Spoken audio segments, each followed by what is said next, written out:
जय हिंद। आज का हमारा टॉपिक है अपरिमेय संख्याओं और परिमेय संख्याओं का निरूपण करना। इसमें दो टाइप बन सकता है और फिक्स होता है कि आपके बोर्ड एग्जाम में पूछा जाएगा। हर एक से उठा करके आप प्रीवियस ईयर देख सकते हैं। तो सबसे पहले हम चेक करने वाले हैं, जैसे डबल संख्याओं का मिलता है और एक इसके बाद वाला जो टॉपिक है जैसे सिंगल संख्या का √3 या फिर √2 या फिर √5 ऐसे पूछ सकता है। इन संख्याओं का बोल देगा इनको सिद्ध करो कि ये क्या है, अपरिमेय संख्या है। ठीक भैया, देखो इसको करने के लिए आपको पता होना चाहिए परिमेय होता क्या है। तो परिमेय के बारे में थोड़ा जान लेते हैं। परिमेय होता क्या है, परिमेय संख्या क्या होती है। देखो परिमेय संख्या अगर तुमको जानना है तो परिमेय संख्या के लिए कंडीशन समझ लो। परिभाषा कोई जरूरी नहीं आपको परिभाषा आए ही।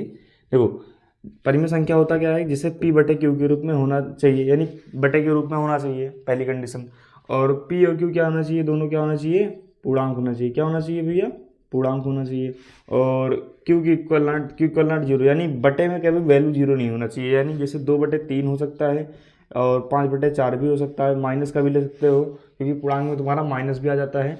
और ये 5/4 भी ले सकते हो या फिर -4/5 ले सकते हो, कुछ भी ले सकते हो, लेकिन 5/0 नहीं ले सकते हो। 5/0 ये जो बता रहा है क्यू इक्वल नॉट जीरो, 5/0 हम नहीं ले सकते। 0/5 लेंगे चलेगा, यानी पी की वैल्यू जीरो कर सकते हो, लेकिन बटे में जो होगा उसकी वैल्यू जीरो नहीं कर सकते हैं। ठीक, यहाँ तक क्लियर। देखो परिमेय संख्या क्या है, जो P/Q के रूप में लिखी जा सके और Q equal not zero. P और Q क्या होना चाहिए, पूर्णांक होना चाहिए, बस इतना चीज। P और Q क्या होना चाहिए, पूर्णांक होना चाहिए। P और Q क्या होना चाहिए, बटे के रूप में होना चाहिए। Q इक्वल नॉट जीरो होना चाहिए। एग्जाम्पल मैंने आपको बताया, यहाँ तक क्लियर। आगे चलते हैं। देखो अगर हमको इस टाइप का क्वेश्चन में आता है तो फिक्स रहता है भैया कि 2 नंबर का या फिर हो सकता है 4 का दे दे, नहीं तो ज़्यादातर देखा गया 2 ही का पूछता है। तो सिद्ध करो कि 2 + √5 एक अपरिमेय संख्या है। सिद्ध क्या करना हमको, अपरिमेय। इसके अपोजिट यानी इसके उल्टा मानते हैं, विपरीत मानेंगे। सबसे पहले हम क्या करेंगे, इसमें माना अपरिमेय बोला, परिमेय मानेंगे। तो अपरिमेय तो माना 2 + √5 एक क्या है, क्या है भैया, अपरिमेय करना ना हमको। परिमेय मानेंगे क्या है, परिमेय है। क्या है माना है, क्या है, परिमेय संख्या है। परिमेय संख्या है।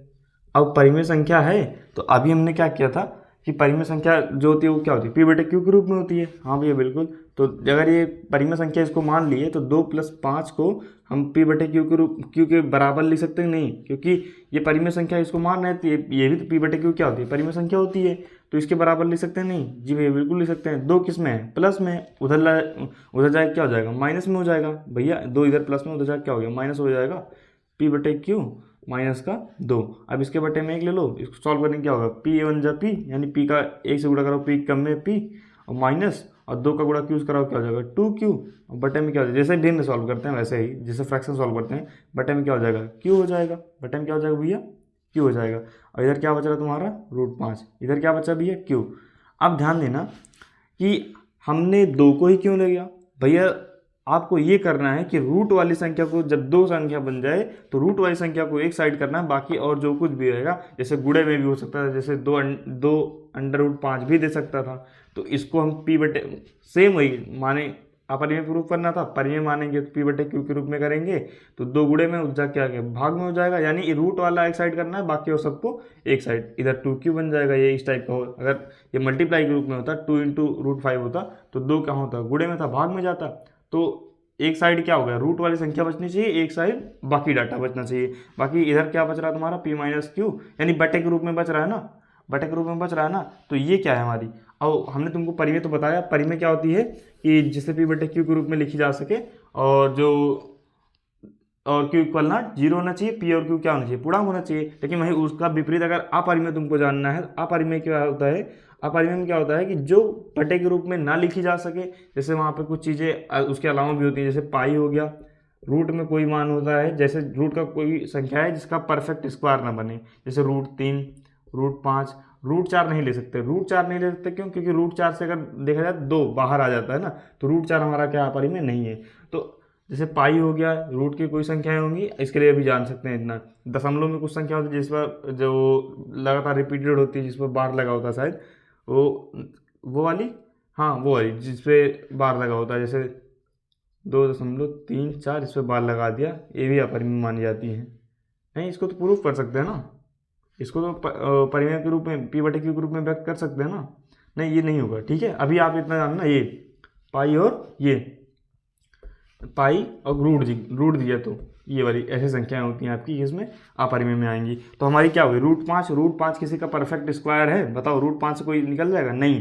तो हम सबसे पहले अगर इस टाइप इस वाले अगर 2 पूछ देता है, जैसे 2 संख्याओं से रिलेटेड है, जैसे प्लस के रूप में या मल्टीप्लाई के रूप में 2 + √5 2 × √5 बराबर एक अपरिमेय प्रूफ करना है। तो देखो हमने क्या किया यहाँ पे, ये कि अपरिमेय, ये अपरिमेय है, ये क्या है, परिमेय है। तो यहाँ पे सबसे पहले क्या करेंगे, यहाँ पे अपरिमेय लिखना, ये अपरिमेय, इधर क्या है अपरिमेय है, बीच में बराबर लगाना, फिर इसको काट देना, इक्वल नॉट अपरिमेय, क्या ये अपरिमेय इक्वल नॉट परिमेय, बस इतना करना, बस अपरिमेय इक्वल नॉट परिमेय। क्या करेंगे, अपरिमेय इक्वल नॉट परिमेय। जब 2 संख्या दी हो तब उसके लिए इतना छोटा सा करना होता है। बाकी यहाँ पे थोड़ा कुछ लिख देना कि अतः हमारा कथन त्रुटिपूर्ण है। क्या भैया, त्रुटिपूर्ण है। क्या भैया, ये त्रुटिपूर्ण है। त्रुटिपूर्ण का मतलब है गलत है, जो हमने माना था। हमारा कथन का मतलब ये जो 2 माने थे क्या है, कि त्रुटिपूर्ण है हमारा कथन, जो हमने माना था कि √2 क्या है, कि परिमेय संख्या है, त्रुटिपूर्ण है।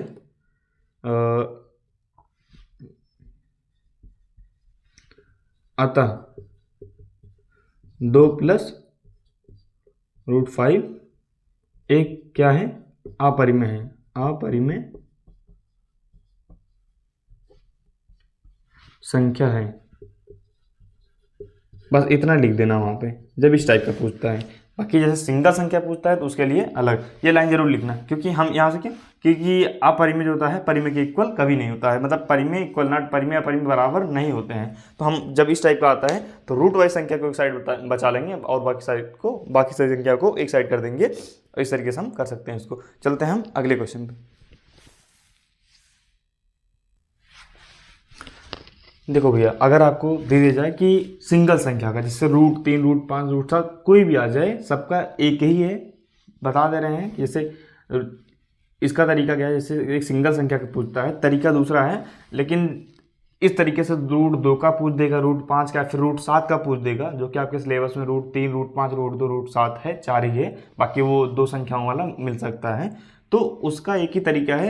जैसे यहाँ पे अगर 5 देगा, √5 दे दिया हो तो क्या होता है, हर जगह क्या हो जाएगा, √3 जहाँ पे वहाँ पे क्या हो जाएगा, 5 हो जाएगा। यहाँ पे 3 जगह क्या हो जाएगा, 5 हो जाएगा। कहने का मतलब कुछ चीज़ें यहाँ पे क्या है, अगर 5 आ जाएगा, 5 हर जगह करते जाना, जहाँ जहाँ √3 है वहाँ पे √5, जहाँ पे 3 है वहाँ पे 5 कर देना बस खाली, और पूरा वैसे ही रहेगा। ठीक, देखो जैसे हमको कह रहा है कि रूट सिद्ध करो, √3 एक क्या है, अपरिमेय संख्या है। भैया फिक्स है, 2 अंक का आएगा, बोर्ड है आपके कल एग्जाम में। देखो ये क्या है, √3 एक अपरिमेय संख्या, सॉरी यहाँ पे हमने क्या किया, माना। पहला तरीका, पहला तो वही है कि माना √3 एक क्या है, परिमेय संख्या है। ठीक, अगर परिमेय संख्या है तो क्या होगा, इसको p/q के बराबर लिख सकते हैं ना भाई, मान तो लिए ना परिमेय संख्या होती क्या है, जो p/q के रूप में हो। तो √3 को इसके बराबर में रख दिया, और यहाँ पे थोड़ा लिखना पड़ेगा, क्योंकि भाई लैंग्वेज वाला क्वेश्चन है तो लैंग्वेज वाला लिखना पड़ेगा। कुछ मैंने अलग से नहीं लिखा है, यहाँ पे जो चीज़ है वही लिखा गया है। देखो जहाँ p और q क्या है, एक सह अभाज्य पूर्णांक है। p और q क्या है, पूर्णांक नहीं, सह अभाज्य पूर्णांक है, अर्थात p और q का एक के अतिरिक्त कोई और गुणनखंड नहीं है, एक के अतिरिक्त कोई और गुणनखंड नहीं है। यहाँ पे डाल सकते थे अर्थात p और q का एक के अतिरिक्त कोई और उभयनिष्ठ गुणनखंड नहीं है, वो भी सही है, ये भी सही है। डालना p और q क्या है, एक सहअभाज्य पूर्णांक है। सहअभाज्य पूर्णांक का मतलब जिसका एचसीएफ 1 आ जाए। ठीक है, ऐसे 2 पूर्णांक जिनका एचसीएफ 1 आए, यानी मासा उनका 1 आए, वही चीज़ यहाँ पे कह रहा है। इसको अर्थ में और स्पष्ट करने के लिए, अर्थात p और q का एक के अतिरिक्त कोई और गुणनखंड नहीं है।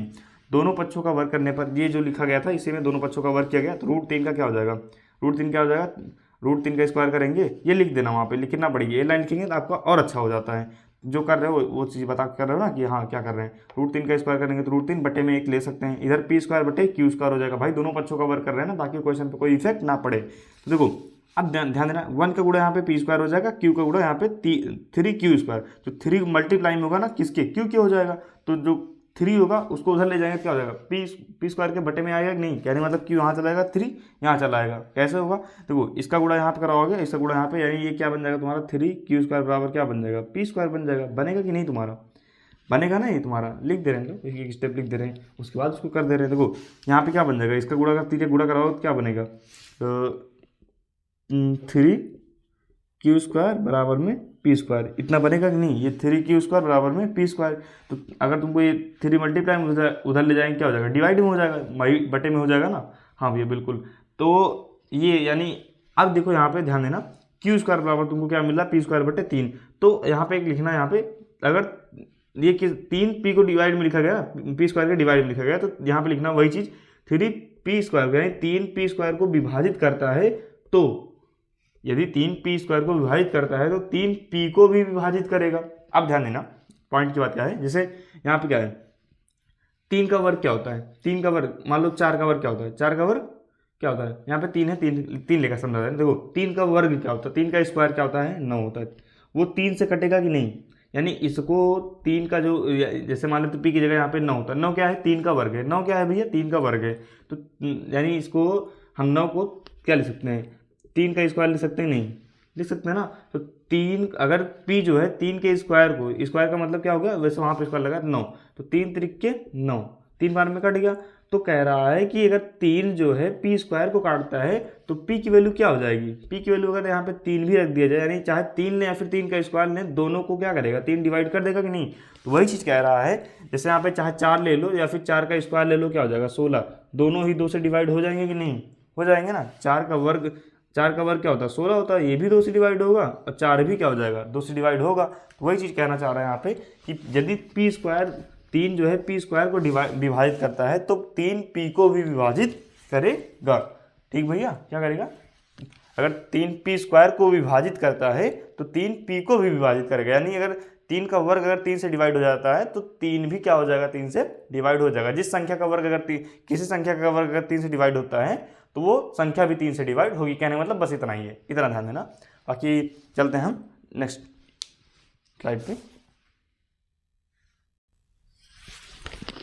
देखो भैया, अभी इसके जस्ट पहले हमने क्या किया था कि वहाँ पे 3 पी स्क्वायर को विभाजित करता है तो 3 पी को विभाजित करेगा, ये किए थे।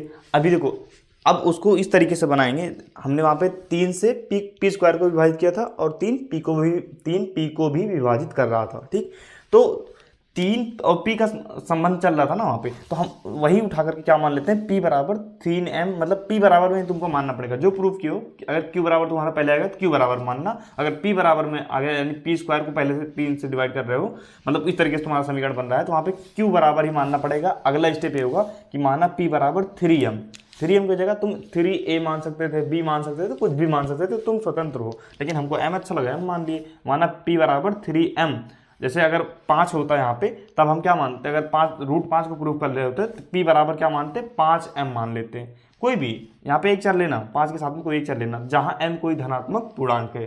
m क्या है भैया, कोई धनात्मक पूर्णांक है। अब वही चीज़ जो यहाँ पे मान रहे हो p बराबर में, क्यों p बराबर माने, जैसे यहाँ पे इसकी जस्ट पहले वाली में क्या, इसके जस्ट पहले वाली स्लाइड पे क्या था कि 3 जो था पी स्क्वायर को विभाजित कर रहा था ना, तो वही p बराबर क्या मान लिया हम उठा करके 3m। ठीक है, अगर रूट 5 होगा p बराबर क्या हो जाता, 5m होता, और 2 होता है तो p बराबर 2m मानते इतना। ठीक है, दोनों पक्षों का वर्ग करने पर क्या p स्क्वायर आ जाएगा, इधर क्या हो जाएगा 3m का स्क्वायर, तो p स्क्वायर ही रहने वाला, 3 का स्क्वायर करेंगे क्या हो जाएगा, 3 3 9, m का स्क्वायर 9m स्क्वायर हो जाएगा।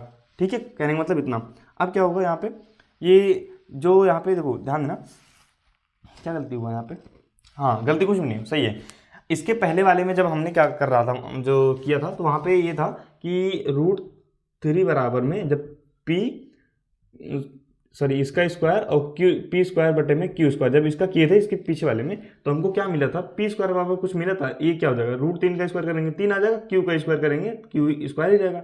तो 3q स्क्वायर बराबर में तुमको p स्क्वायर मिला था कि नहीं, ये मिला था पीछे कहीं, उसको समीकरण 1 बना लेना और डाल देना, चाहे यहाँ पे समीकरण 1 से मान रख देने पर, यानी पी स्क्वायर का मान हम जो चेंज कर रहे हैं कहाँ से, जिसके जस्ट पिछले वाली स्लाइड पे क्या था कि पी स्क्वायर बराबर 3q स्क्वायर बना था ना, तो वहाँ से ला के रख दिया क्या 3q स्क्वायर, पी स्क्वायर जगह मान चेंज कर दिए, क्या कर दिए 3q स्क्वायर। अब ध्यान देना यहाँ पे जो 3 ये गुड़े में उधर क्या हो जाएगा, भाग में हो जाएगा, और 3 से काटेंगे 3 1 में 3 3 3 के 9, यानी इधर क्या बचेगा 3m स्क्वायर, क्या बचेगा 3m स्क्वायर, इधर क्या है तुम्हारा q स्क्वायर है। तो मान पता लगा कहाँ से चेंज किए। ठीक भैया, अगली पिछले वाली स्लाइड से, तो अब देखो ये 3 किस में है, गुड़े में है, इधर क्या हो जाएगा भाग में, यानी जो इधर 3m था भाई 3m स्क्वायर बचा था ना, 3 गुड़े में था, इधर आके भाग में हो गया। तो वही चीज़ इसके जस्ट पहले वाले में क्या बनाए थे, हमारे ये 3 को उधर भेजेंगे तो हमारा क्या बनता था, तो क्यू स्क्वायर बराबर ये बना था कि तुम्हारा पी स्क्वायर बटे में 3 बना था, लेकिन यहाँ पे एम स्क्वायर बराबर तुम्हारा क्यू स्क्वायर बटे 3 बना था। सेम कंडीशन वही चीज़ लिखना है, पूरी हिंदी जो वहाँ पे छापे थे वही यहाँ पे कॉपी पेस्ट करना है। तो 3 वहाँ पे पी स्क्वायर को विभाजित कर रहा था, 3 पी को विभाजित करता है, यहाँ पे 3 क्यू स्क्वायर को विभाजित कर रहा है तो 3 क्यू को भी विभाजित करेगा ना जी। ओके बिल्कुल करेगा, काहे नहीं करेगा। देखो अब इसको रेड नहीं कर देना, वो ये दोबारा नहीं लिखना है इसको यहाँ पे, ठीक है, ध्यान देना। तो अब यहाँ पे क्या हो गया कि हमने स्टार्टिंग में ये बोला था कि P और Q क्या है, सह अभाज्य पूर्णांक है, उसका एक के अतिरिक्त कोई और गुणनखंड नहीं है। अब ध्यान से देखा जाए तो यहाँ पे हमने इसके पहले वाली स्लाइड में क्या किया था, 3 जो था तीन P को विभाजित कर रहा था, और यहाँ पे देख लिया 3 जो है Q को भी विभाजित कर रहा है। तो वही चीज़ लिखेंगे यहाँ पे, हमारा कथन त्रुटिपूर्ण है, लिख देना यहाँ पे, चाहे यहाँ पे अतः कर देना, अतः हमारा कथन त्रुटिपूर्ण है। ये जो हमने कहा था पहले, हमारा कथन त्रुटिपूर्ण है, कथन का मतलब जो हमने इसके पहले क्या कहा था, इसमें हमने कहा था कि P और Q का एक के अतिरिक्त कोई और उभयनिष्ठ गुणनखंड नहीं है जो कि विरोधाभास है, जो कि विरोधाभास का मतलब हम प्रूफ कर दिए उसको कि 3 भी तो आ रहा है उसको गुणनखंड, क्योंकि 3 से दोनों P भी विभाजित हो रहा है, P डिवाइड हो जा रहा है और Q भी डिवाइड हो जा रहा है आपका। तो वही कह रहा है कि ये क्या है, हमने कहा था कि P और Q का एक के अतिरिक्त कोई और उभयनिष्ठ गुणनखंड नहीं है जो कि विरोधाभास है, अतः हमारे द्वारा माना गया कथन गलत है, अतः √3 एक अपरिमेय संख्या होती है। बस भैया सेम चीज़ यही करना है, अगर आपको कोई संख्या बदल देता है बस संख्या बदल जाएगी, बाकी पूरा सेम कॉन्सेप्ट ही रहने वाला है। तो इसमें कुछ लैंग्वेज है, इसको तुम अपने शब्दों में अगर तुमको समझ में आ रहा है तो वो भी लिख सकते हो कि बाकी आसान से आसान शब्द, ना तो कोई किताब का पेस्ट किया कॉपी पेस्ट किया है, बाकी मुझे जो समझ में उतना ही करवाया है, आसान से आसान तरीका आपको दिए हैं। ठीक है भैया, बस यही आज इतना ही करेंगे इसमें। बाकी एक बार आप ट्राई कर लेना इसके लिए, √2 के लिए ट्राई करना, √5 के लिए भी ट्राई कर लेना, और √7 के लिए भी अपने आप से कर लेना। बस सेम चीज़ होना है, बस जहाँ जहाँ 3 था वहाँ पे 5 हो जाएगा, अगर 5 लेकर चलेंगे 7 लेकर चलेंगे 7 हो जाएगा। बाकी मिलते हैं नेक्स्ट क्लास में, धन्यवाद।